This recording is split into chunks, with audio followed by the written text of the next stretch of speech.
The sports hit list by the fans for the fans. Carl Coulange here with a very special episode, and I have my friends here to join me to discuss change in America. There's been a lot of things going on here, so I felt it was important that we step away from sports for a little bit to discuss what can we do to change. Special shout out to the wife for helping me develop this segment. She's been pushing me to talk about it, so I felt today we can definitely do that. My brother Mike Miller, the pastor's in the building. Mike. What's up, my brother? Appreciate you as always, man. How you doing, Thanks for man? bringing me on. Coach, you know I got to have my coach in here. Coach, how you doing, bro? I'm doing good, man. Keeping strong, prayed up, just happy to be here. And hopefully this dialogue, people will be able to hear it and get some good gems out of it that they may have not heard before. Okay. Right. African Paul, Miss Cleo, African Miss Cleo, Paul, whatever you go by. How you doing, bro? Welcome on to the panel. Peace and love to everyone, and I think this is a great topic to talk about, and I would love to, listen to everybody and share my views on it too. And Ziggy, how you doing, man? Thanks for joining me on the show. Thank you, man. I'm glad to be here. Glad to see all these folks here with us. Just ready to talk this dialogue, man. It's gonna be a great topic. And as I said before in my opening, it's time for us to step aside from sports and talk about what's going on. George Floyd murdered, and we saw that in Minnesota on a Monday, on Memorial Day. And over the last week, we've seen the protests nationwide and things going on in this country. So what can we do? What can we do in terms of, does it stop with the protest? Does it start with the protesting? Does it end with the protesting? Should there be more we can do in terms of in the African-American community to help the cause, to help change the narrative of in terms of Black Lives Matter, white cops killing unarmed Black men? What can we do? Let's start off with Mike. Mike, what are your thoughts? Well, I think, as you said, rest in peace to George Floyd, Breonna Taylor, Ahmaud Arbery, all the people we lost. And I think what we're seeing in our country is you're seeing, because these demonstrations are not a result of just those three deaths that I'm speaking of, those three murders. But it's symptomatic of a larger issue, and America was pretty much sitting on a powder keg ready to explode. And so what you're seeing is the explosion of a history of racial animus and racial injustice. So what we can do moving forward is what I believe is our most viable option in terms of uplifting our communities, and that's through the political avenue. And political, I mean specifically reparations for ADOS, American Descendants of Slavery, those formerly known as African American, and just infusing capital as well as infrastructure. Because once you change the dynamics of the circumstances of the communities, of the surroundings, then you begin, and of course with laws and et cetera, then you begin to change the fabric of America. Coach, I saw that you were protesting and you were with the protesters yesterday. What are your thoughts on what's going on? Yeah, I was out there on, I think it was Saturday. And, I just, like Mike said, this is a long history of, I want to say misfortune, because misfortune is something that happens once or twice. It's something that, that you just don't, it's like playing the lotto. How many times does someone win the lotto? This is something that, our ancestors have dealt with, and, I had a moment myself on Thursday night, because I'm usually quiet on social media, but I couldn't be quiet. My voice had to be heard in terms of how I felt. And I had a moment realizing that I don't think I'm going to see equality. And that hurt me, because for the first time in my life, I grew up watching Martin Luther King and Malcolm X. And, I have a dream, and you see so many things, Obama as president, we're inching closer, and we feel it. And I sat on my couch and I was like, I'm not going to see equality. So what am I going to do about that? I felt like if I'm gonna speak about it, I need to be about it. So I put my two boots down, and I went out there and I wanted to ask people why they were protesting. What they felt: whites, blacks, Hispanics, Asians. Like, why were they all out there in uproar over the killing, the murder, not the people keep saying the killing, the murder of George Floyd? Why they were out there because of his murder? And what I needed to do was to do that. But I say that with. You said, what can we do? We all have different lanes. There's different lanes for a reason, and we all need to know what our lane is. We don't need to shame people because of things that they're not doing. Everyone doesn't need to protest. Everyone doesn't need to tweet. Everyone doesn't need to make a statement. We each have a lane. We need to find our lane, and we need to, impact change in a positive way once we find that lane. Paul, what are your thoughts? I was absolutely disgusted by what I saw last Monday, but I wasn't surprised. And kind of like what Mike said, we've been sitting on this for a while. And I think the worst thing about all of this is that people are seeing the videos, people are seeing what African American males are going through, even women, and there's still some cognitive dissonance about the plight of Black America. Being Black in America is not easy. Of course, it's a privilege to be an American. You have rights here that most countries do not have.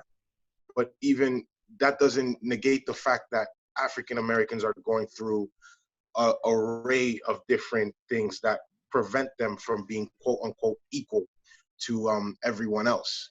The video I saw just showed a lack of empathy to human life. Even if Mr. Floyd was white, I would have been offended. And, I was disgusted, but not surprised, not shocked. Zig?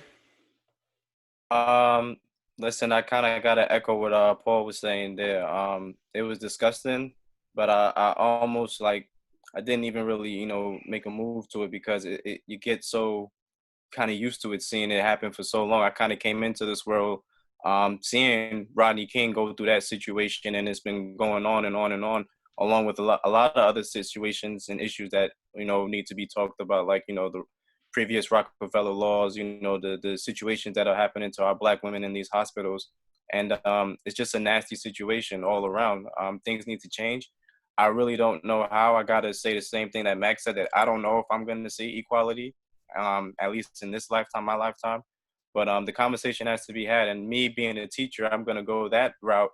And how I do that is just by educating my children, educating my students. They always tell us, we got to stick to the DOE curriculum, of course, but at the same time, I'm going to try to slide in my knowledge, to just implement the thinking from a very young age. So when you ask them questions like, what do you want to be when you grow up?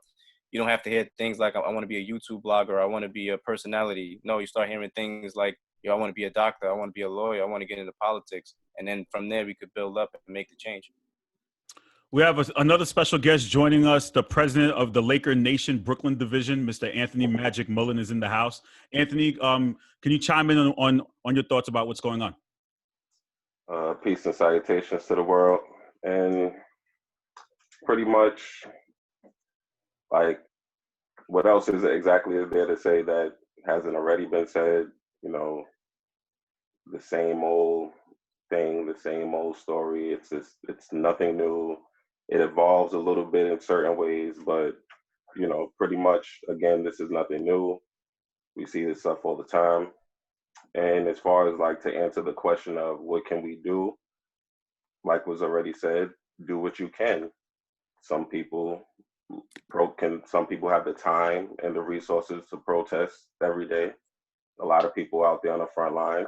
If you can't do that, support them. Make sure they're funded and they're able to continue their progress towards this, whole agenda that we want to see, as far as not, because unfortunately, some people want to see equality. I think it's a facade, but again, what we want to see is just more respect for certain human life. And what we need to do to force that respect is, again, support those who are out there trying to gain, these different law changes, trying to, again, on platforms like this, give knowledge and enlightenment of how, to support Black owned, or those who support, our culture and our community and things like that. And those who don't, let them be who they be. But there's many ways and there's so many things that can be said and has been said that, it's where to start. I don't know where it's going to end. Don't know. But again, what I have to say is do what you can. Okay. I don't have a rhyme or read like Zig said. There's a lot of people out there mentoring. You can mentor these people so they're not out here in the streets lost. Mentoring, uh, just sharing information on your social media. You know, different things. We share pictures and things all the time. That's what I choose to do. Share information and again, just support each other. It starts there. Everything under the umbrella of supporting each other will trickle down to everything that we want and all of these agendas that everybody else has that pretty much is grit for the good of the good, of the greater whole of everybody. Now, Mike, you had said in your video that's 12 minutes. You can go out and watch it on his. It's God Soul Brother 1, right? Is your Instagram, so people can watch it. So Mike had said something interesting that I thought that hit with me. He said we need to be putting more African Americans in positions of power. We need to have more officers of the law. We need to have more judges. We need to have more lawyers. We need to have more, Infrastructure. Infrastructure. So is that the right way approach that we need to teach our youth? Now, Ziggy said it too. He said he's teaching. I'm teaching. Should we be teaching our youth to be looking towards careers that are up for change? Is that an approach that we can have to change in this country, or will it be something that we won't see? Coach, thoughts on that?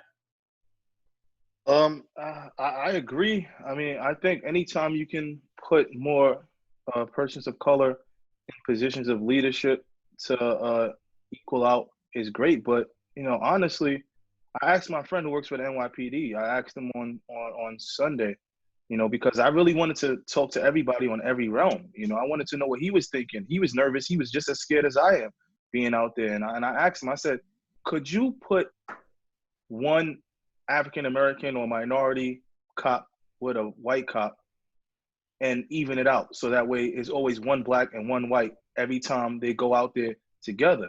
And he was like, nah. He said, we can't. So, that goes to prove what Mike is saying. Like, sometimes we need, someone to just be there just to maybe have our back. And unfortunately, some of us don't feel safer with it not being someone who looks like us, and that's just the fact of the matter right now. So, I think we can tell our kids to, go into criminal justice, go into law enforcement.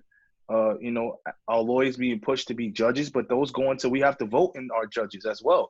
So, it's on us as a community. And Max, sorry not to cut you off. No, go ahead. We actually have that and stuff, and that's that's what people more so like to do. Like I said, try to change from it within. But again, the overall system always negates that. Unfortunately, we see a lot of us sometimes out there just standing there helpless, and again, because of the history of how this thing goes, they know they're helpless. Again, they will want to help, but look at what happens when people help. Whistleblowers, they're exiled. They're some are killed. Yeah, outcasts. Some are some are killed. Some lose their livelihood altogether and things like that. People who talk about quotas, people who talk about the racism and this overall systemic thing that goes and different system, and then forget that we could talk about the judicial system. We we have our lawyers and stuff like that, but when you have DAs just creating evidence because it's about numbers and not about actually lives or justice. So when you have them creating that you're guilty and putting innocent people, in jail for whatever reason, and then, years later you give them millions of dollars and tell them sorry after you took 30 years of their life, and things like that. There's really nothing, and again, even with the prosecution of cops, we've seen in the Kill Gurley case, the cop was prosecuted, found guilty, but the judge lowered the charge, I should say, after being found guilty, and then sentenced him to no jail time. So again, it's the system. So sorry to cut you off. And Paul, what are your thoughts in terms of Mike's approach about, putting more African Americans in higher positions to kind of try to change what's going on in the country? We had a black president for 8 years and nothing worked, because every time he tried to pass a law, you saw what happened. He kept getting blocked left and right. In terms of police, it makes sense. We've been hearing it for the last couple of years. put black officers in black communities, but now you're even seeing black police officers that are abusing their own. So it's not even, sometimes it's not a race thing, it's an abuse of power. When you have the power over someone, you want to use it. It doesn't matter what race you are in terms of that. One of the big issues I have with police officers today, and we talk about this in sports, a lot of police officers are taking steroids. It is a big issue that no one talks about. And we see the negative effects that steroids have when you're off of it. You just get overly aggressive. And you see a lot of these situations where officers are pushing women. And you're thinking to yourself, what is wrong with this guy? And you see a lot of, and you're like, it's not clicking up there for a lot of them, because you know damn well that none of us should be putting our hands on a woman. And you're seeing officers now during these protests that are happening countrywide, pushing women, tear gassing women with no care, with no sympathy, with no empathy. I know a lot of officers who are taking steroids. I know a lot of officers who need to be off of it because of the damage they're doing to their communities. And it's an issue that no one talks about. And for us to change, we have to drug test officers the same way we drug test sports athletes, the same way people who apply for jobs are getting drug tested. We have to do the same thing to police officers on a monthly basis. Okay. Ziggy, what are your thoughts in terms of putting more African Americans in position of power to help the cause for change? I think it'll be an uphill battle. I'm not gonna lie to you. I think it'll be a very difficult. The whole system as a whole is just it's pretty much against black folks in general and minority and people of minorities. Sorry, it'll be an uphill battle, but I definitely will not say that we shouldn't try it. I think the problem that's been happening for the last couple of years, and I've been a victim of it, is that we always run out for the presidential election. Everybody always talks about, oh, who are the two candidates? Who are the two candidates? No one ever really talks about what's happening in your community. You know what I'm saying? Absolutely. And Yep. I think, like I said, I was a victim of it at points. I would tell my grandmother, I'm not, voting for anybody around. I'm going to change. But, the more she started to tell me, and I started to see what Mike was saying before and what other people were saying, I started to think like, that's a possibility. We just have to get the information, and we have to know what's going on in our community so we could spread the word. And then look at the candidates who are going to do what it is that is going to benefit us, for everybody in that community or whatever. And then, just from every ground, just build up. Yeah. It'll be an uphill battle, but we just have to get the word out. And if more young folks are talking about it, young folks listen to young folks. When old people talk to young folks, say, what? Nah, later for that. I'm not even trying to hear you. But if another person tell another young person, oh, gee, this, it builds up, and then we could probably get the move going. We could see something. You had mentioned something about, you mentioned more African Americans on the police force. That'll be tough. I know I said you got to try and push the kids into different positions of power, but our kids, when they see cops, they don't feel right, man. They don't feel good. I teach 6th and 7th graders, and you could see how they look and how they talk about cops. Even sometimes when they see the security guards in our school buildings, they just look at them when they see that uniform and they see that badge. They're just not with it. So maybe what we can do possibly is do a lot more police outreach. You know what I'm saying? Have more of these police come into the school buildings and just not have conversations about gang violence and all that stuff. The kids already know that stuff already. They ain't trying to hear that. How about some activities? Play basketball with these kids, play baseball with these kids, play soccer with these kids, talk to these kids about their life and things like that. Like tell them your story, so that way these kids can now be a little bit more trusting of you. And now they can think, it's possible that I could, maybe be a police officer one day. Maybe. It's going to be hard, trust. Mike, could you elaborate on your comments in your video about how you want more African Americans in position of power to help the cause and change and change what's going on in the country?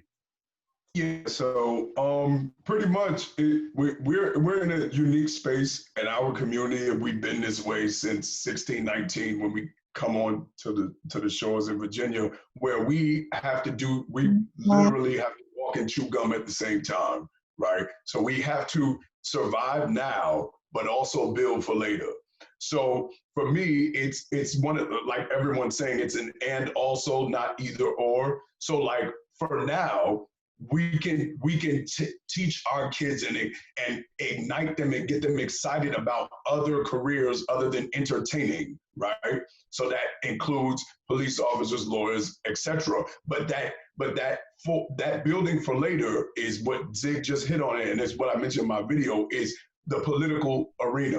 So politics in terms of how we implement, because what we're talking about is what it's tended to be described as a failing system, but it's actually not a failing system. It's working exactly the way that it was intended to work, because America chose early on winners and losers. And our community was chosen as the losers, and they've maintained that. So there's a great documentary on PBS called Slavery by Another Name. And it beautifully shows how each generation, there's a different manifestation of slavery. And you see it happen.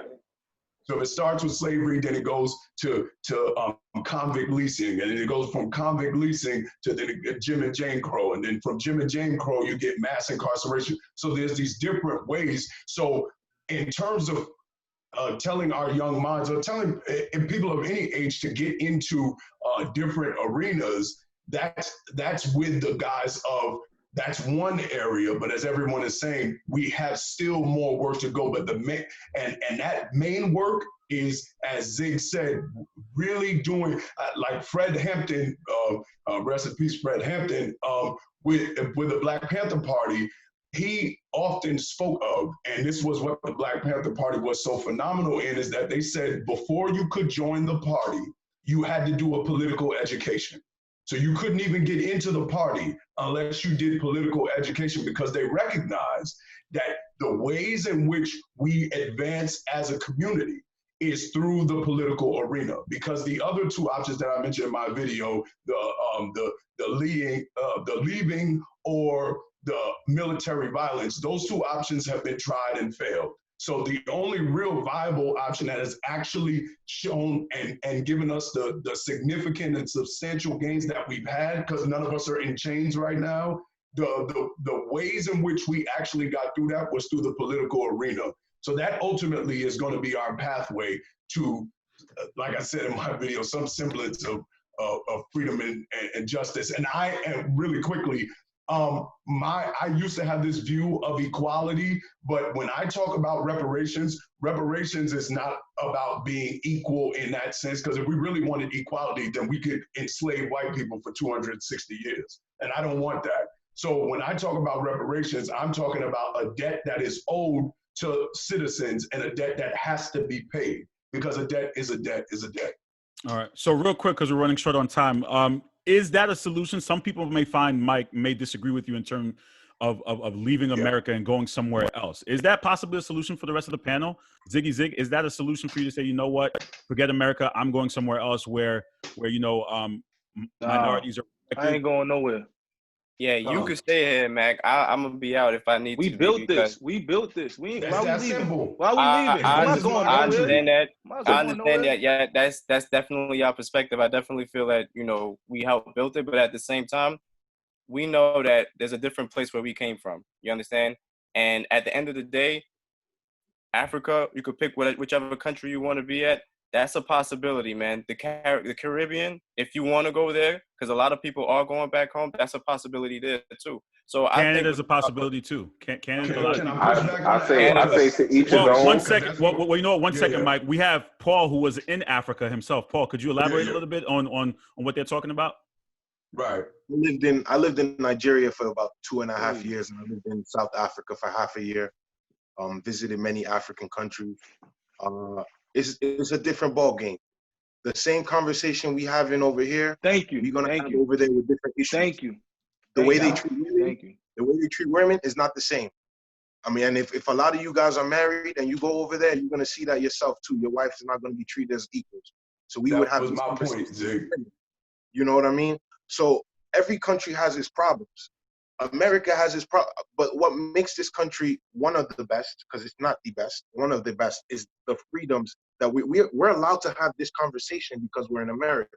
We can't try this in a lot of countries. You know what I'm saying? So we get lynched. So the fact that America's not perfect, we know that, but Africa has its own set of problems. I mean, you have the mentality, you have that what did Bob Marley say? Emancipate yourself from the mental slavery in Africa is real. You're gonna have people over there that love the UK, that love America. Oh my God, you guys are so great. How are the white people over there? That was basically the conversations I had in Nigeria and South Africa. You know, so we would have the same problems over there. Okay. But yeah, all right. So go. No, I was gonna just say if everyone could just give their final thoughts because we're running short on time. Zig, your final thoughts over here. Yo, Just to say what- I'm taking Ant's time, yo, because he took half of my questions. So That's fine. That's fine. Final thoughts, Zig. Over there falling asleep anyway. Look at yo, Zig. Final thoughts. You see, I ain't seen that for a while. My fault. I had to because I didn't know how much I missed, so I had to, give my my rant God. in right there. All right. Ziggy, final thoughts, bro. Final thoughts here. Just final thoughts like this, and I just want to say that, Carl, I'm just definitely glad that that you're putting this together. I know Deb definitely instilled the ideas, so Trust shout me, out she to wants her. her credit. It's shout out to her. Thanks, Deb. We ain't giving you credit. We're gonna give it to Deb. Thanks, Deb. I just think this kind of conversation just needs to happen more often and within the households, and let it not just be a conversation. Let it be a conversation with a plan behind it. Let's put a plan into action somehow, some way, in our own communities, in our own respective fields. All right, Coach. Final thoughts. Find your lane. That's what I want to tell my people. Find your lane. Everyone has a lane. I'm working right now with St. Francis College with our upper administrators, with the president, with his staff, his cabinet, athletic administrators, with my boss, the head coach, on finding how we can listen to our students, listen to their voices, and then we can come up with a plan. But the biggest thing with our students is we need to listen to them. They're afraid, they're nervous, they're scared as well. We just can't tell them how we feel. We got to listen to how they feel and go from there. So that's my lane right now. My lane on Saturday was different than my lane is today, Monday at 7 p.m. at night. So find your lane and don't lose sight of what the ultimate goal is. And just to my brothers, be safe out there. And we just got to keep fighting and keep praying. Paul, final thoughts. Somebody's setting the narrative for us, and that's what's disturbing me. There's a lot of implicit biases in this country that we all have been grown up to believe, and it kind of shapes people's thoughts and minds. There's also a lack of empathy to Black plight, which is disturbing. Not saying that nobody grows up with any struggles or anything, but it always seems like every time there's an issue, a Black person is killed, he's get blamed, even in his death. We talk about discrimination. Oh, you guys are making things up. We're all equal. Work hard, and you get. There's a lot of negligence to Black plight, which disturbs me, and I just kind of wish that we all listen to. Because the world is conditioned to hate us. Yeah. Exactly. Anthony, final thoughts.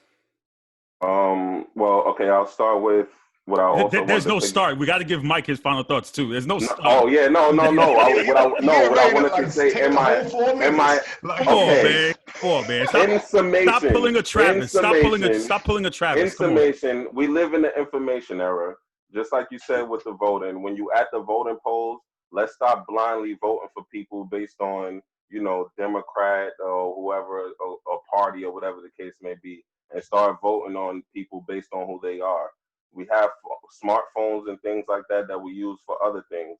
It takes nothing but time just to sit there, Google these names, look up these names on these ballots and stuff like that, and see exactly who you're voting for and stuff like that. Again, support your own. Do what you can. It's not let's stop again using this paintbrush to make it black and white. It's not that. It's not all cops. We need to stop doing that, because again, we have people in there fighting for us, because you can't say we need people in there fighting for us, and then when they go in there, we call them our enemy. We need to stop doing that. Target the people who are doing these things. Target the not all cops. Target the cops who are doing these things. Target the lawyers, the DAs, the judges. Target these people who are doing things, so we can help get those people out, because people can't do it by themselves. Mike, final thoughts. Man, and it starts with you, the man in the mirror. Sorry, I had to say that. Go I'm ahead, Mike. reclaiming my time, man. I'm reclaiming my time, man. Man, God has an answer for all of this. I think about Jesus, and he was going through this soliloquy in Matthew 25:40. He says, whatsoever you have done to the least of these, ye have also done to me. So we have all been given a call to when we see suffering, to do something about it. And as all these gentlemen mentioned, it's just important for you to get out and do what you can do. And I want to leave us with a quote, because I wanted to quote this is Mirza Baradaran and her book, The Color of Money, Black Banks and the Racial Wealth Gap. And she says, to the extent that media and politicians focus on the racial divide, it is through its most urgent and salient features, such as police shootings, burning cities, white supremacist crime and violence. Underneath it all is a deep and growing financial fault line between Black and white. Though hard to detect, it is nonetheless the defining feature of America's racial divide. Between it is intimately linked to so many other problems. The wealth gap is where historic justice breeds present suffering. So there is a work that we can do, and everyone has a chance to be a part of this great work. So God bless. All right. Well, I'm doing the best I can in terms of teaching. I'm working with the multicultural division at my college to help spread the word. Gentlemen, please thank you so much for joining me here on this panel to discuss it. Like, share, comment, subscribe to the Sports Hit List. Shout out to my wife. Shout out to my wife, the real MVP, for coming up with this segment. I'll talk to you guys soon. You guys, please stay safe out there. I love you guys. Take care. Peace and love. Love y'all.